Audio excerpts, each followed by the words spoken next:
Beauty and the Beast. એક વખતની વાત છે. એક આકર્ષક ગામમાં એક સુંદર છોકરી રહેતી હતી જેનું નામ બ્યુટી હતું. તે આજુબાજુના દરેક સાથે દયાળુ અને મદદરૂપ હતી.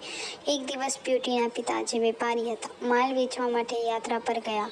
ઘણા જંગલમાં સફર કરતી વખતે તેઓ ગુમ થઈ ગયા અને એક ભવ્ય રહસ્યમય મકાન પર પહોંચી ગયા.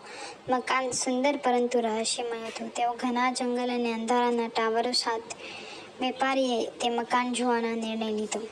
મકાનમાં એક બીસ્ટ, જે શક્તિશાળી શ્રાપ હેઠળ હતો, તે દેખાયો. તે વેપારી ઉપર ગુસ્સો થયો કે તેણે બગીચા પરથી એક ગુલાબ શા માટે લીધો. બીસ્ટે ગુલાબ માટે ઊંચી કિંમત માંગી.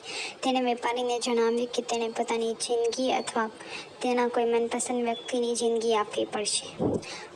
બ્યુટીએ તેના પિતાને બચાવવા માટે બીસ્ટના સાથે મકાનમાં રહેવાની બલિદાન આપ્યું. તેણે તેના પરિવારને વિદાય આપી અને અંજાણિયામાં પ્રવેશ કર્યો. પ્રથમ બ્યુટી મકાનના અંધારા ખૂણાઓ અને અજાણ્યા અવાજથી ડરી ગઈ હતી, પરંતુ વહેલી જ સમયે તેણે શોધી કાઢ્યું કે આ મકાન જાદુઈ છે અને જાદુઈ વસ્તુઓથી ભરેલું છે. દિવસો પસાર થયા ગયા.